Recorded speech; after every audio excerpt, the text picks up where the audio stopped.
बच्चों, I hope सब अच्छे होंगे और पढ़ाई अच्छी चल रही होगी। कल हमने जो एक शॉर्ट वीडियो भेजी थी उसका आज हम एक लॉन्ग वीडियो करने जा रहे हैं। ये वीडियो जो है बेटा वो थोड़ी सी लंबी हो सकती है, तो आराम से देखिएगा और इसको समझने की कोशिश करिएगा, ठीक है। तो हम शुरू करें।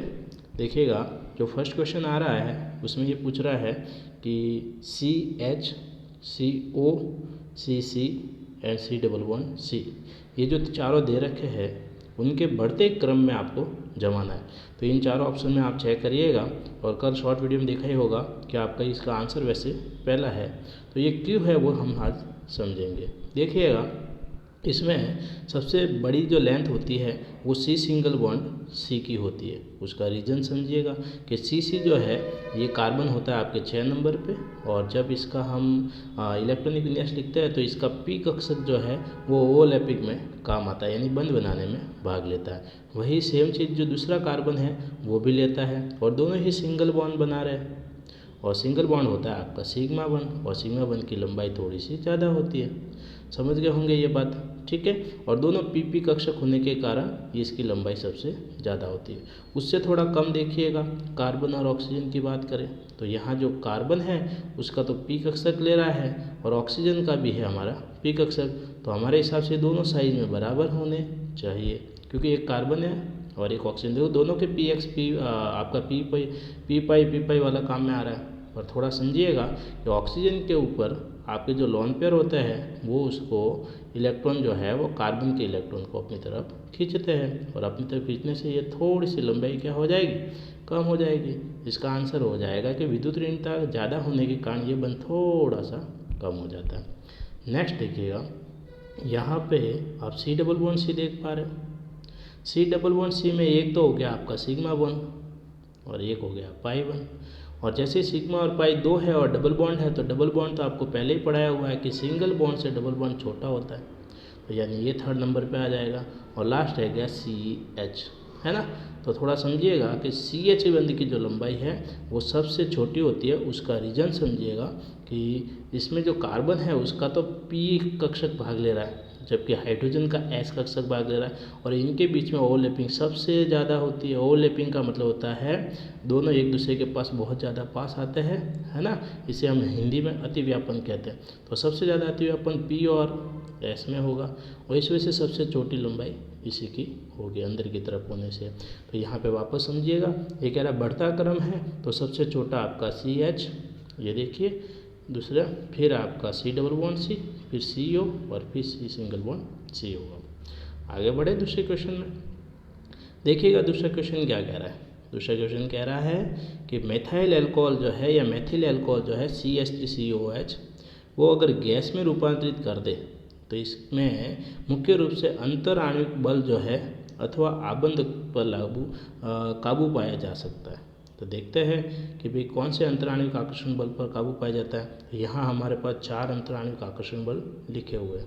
एक है द्विध्रुव, एक है हमारे सहसंयोजी, एक आपका लंदन परिक्षेपण बल, और एक हाइड्रोजन बंध। इस पे वैसे लंबी वीडियो और भी जा सकती है, हम यहाँ पे आपको पता हो तो इसका आंसर रहेगा हाइड्रोजन बंध। उसका देखिएगा कि एक मिथाइल अल्कोहल देखिए राइट साइड में CH3 लिखा हुआ है, एक OH लिखा हुआ है, वही एक CH3 लिखा हुआ है और एक ये OH लिखा हुआ है। तो आप देखिएगा इसका OH और इसका जो OH है, यानी दोनों मिथाइल ग्रुपों के OH इसका जो ऑक्सीजन है इसके हाइड्रोजन को खींच रहा है, और इसका ऑक्सीजन इसके हाइड्रोजन को खींच रहा है, जिससे यह हाइड्रोजन बंध बनेगा।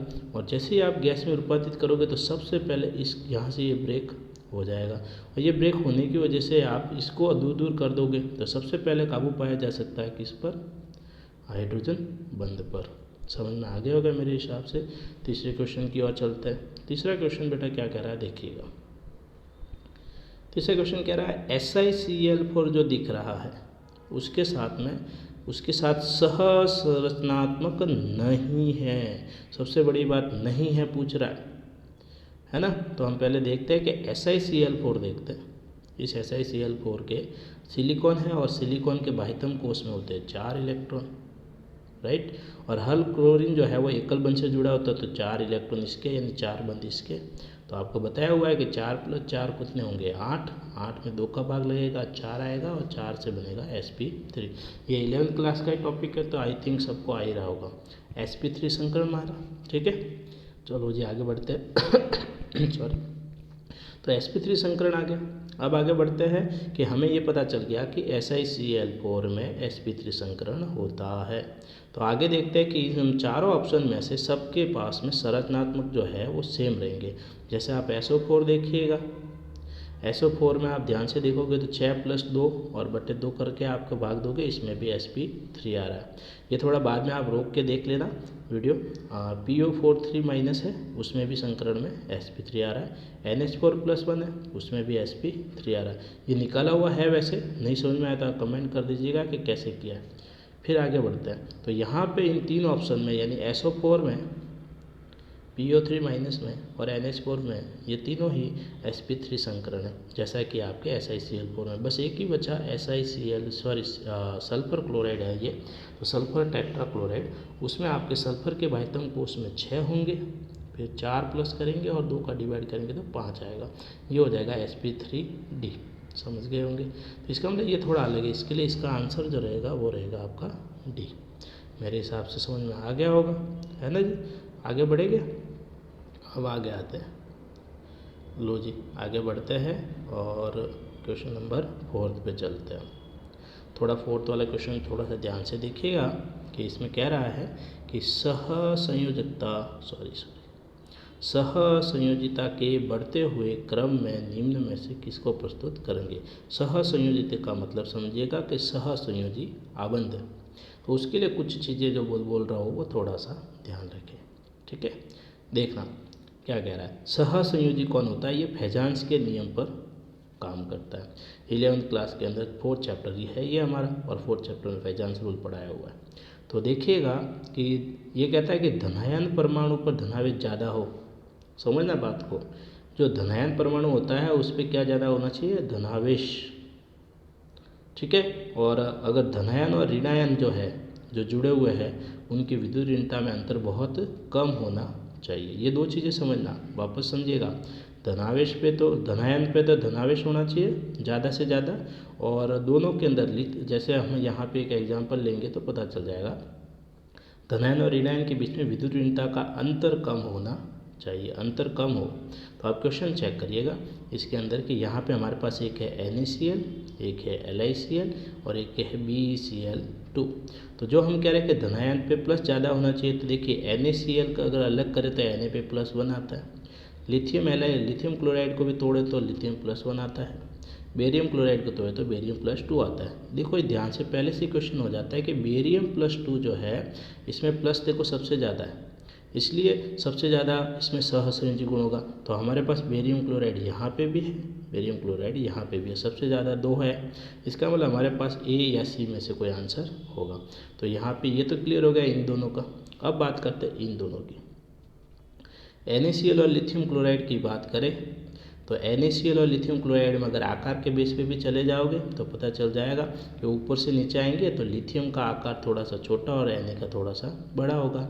या यूँ कहे कि NaCl की विद्युत ऋणता में अंतर और लिथियम क्लोराइड की विद्युत ऋणता में जो अंतर है यानी इलेक्ट्रोनेगेटिविटी में अंतर, तो ध्यान दीजिए NaCl की विद्युत ऋणता जो है उनके ज़्यादा अंतर रहता है, ध्यान रखिएगा। तो जितना ज़्यादा अंतर रहेगा उतना आयनिक होता है, तो जितना कम होगा वो सहसंयोजी होगा।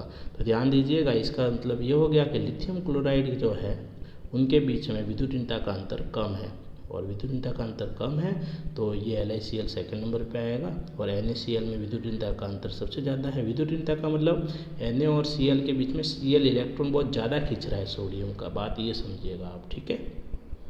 तो आंसर रहेगा आपका ये। नेक्स्ट पे चलते हैं 5वें पे। अच्छा जी 5वां जो था वो थोड़ा समझिएगा। 5वें क्वेश्चन में बस ये लिखा हुआ था कि अगर एक धनायन हो, एक धनायन और एक ऋणायन, एक धनायन और एक ऋणायन, जब दोनों ही आपस में क्रिया करें तो कौन सा बंध बनेगा, तो आप कहोगे आयोनिक बनेगा। तो आयोनिक इसमें आंसर रहेगा फर्स्ट, ठीक है। अब ये छठे पे चल रहा है, हम ध्यान दीजिएगा, छठा क्वेश्चन है इसमें। और ये वीडियो हम छठे तक ही रखेंगे एक बार, और आज 7वें के लिए अपना ही वीडियो बनाएंगे। ठीक है, आगे बढ़ते हैं। लिखा हुआ ध्यान से देखिएगा कि लिखा है कि लिथियम छठा लिखा है कि कौन सा इलेक्ट्रॉन की कमी वाला है। तो इलेक्ट्रॉन की कमी जब भी आए तो ध्यान दीजिएगा, एक तो लुईस अम्ल और लुईस चार्ट की तरह काम करने वाली बात आती है। तो आप सबसे पहले CCl4 पे जाते हैं। देखिए इस पेज पे CCl4 में आपकी डायग्राम बना हुआ CCl4 का, आप देख रहे हो 8 इलेक्ट्रॉन पूरे, तो इसमें इलेक्ट्रॉन की कमी नहीं है। फिर हम दूसरे ऑप्शन पे जाते हैं PCl5 में। तो PCl5 में आपको संरचना बनी हुई है और 10 इलेक्ट्रॉन आपको दिख रहे हैं, यानी इसमें भी इलेक्ट्रॉन की कमी नहीं है, क्योंकि हमें पता होना चाहिए कि 8 इलेक्ट्रॉन से कम हो तब उसमें कमी आती है, हाँ या ना, है ना। तो 8 इलेक्ट्रॉन तो पूरे हैं, 10वें में पूरे, यानी कि आपका आंसर PCl5 नहीं हो सकता, CCl4 नहीं हो सकता। अब बचा BCl3 और BeCl2। अब बात करते हैं BeCl2 पे। एक्चुअली BeCl2 में हम देख रहे हैं कि एक रेखीय संरचना होती है, 4 इलेक्ट्रॉन होते हैं इधर और इधर के काउंट करें तो, है ना, लिथियम के, इनके क्लोरीन और Be के बीच में और इन दोनों के बीच में। तो ये क्या होता है कि बेरियम जो है Be, ये अपने बाह्यतम कोश में अगर K करने जाओ आप, K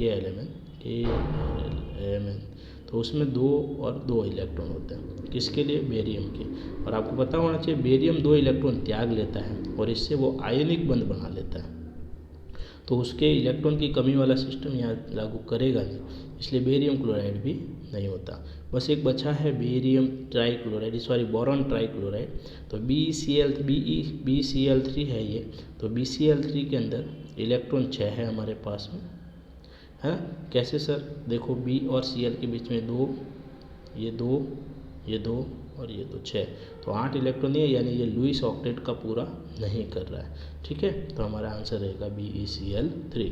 यहाँ हमारा आंसर BeCl2 हो सकता था, जबकि ये आयनिक बंध बनाने के कारण इसका आंसर नहीं आएगा, ध्यान रखिएगा ये बात। ओके जी, तो मेरे हिसाब से ये वीडियो यहीं पे एक बार समाप्त करता है। 6 क्वेश्चन आ चुके हैं और आगे आपका वीडियो और भी बनेगा। ठीक है, थैंक यू।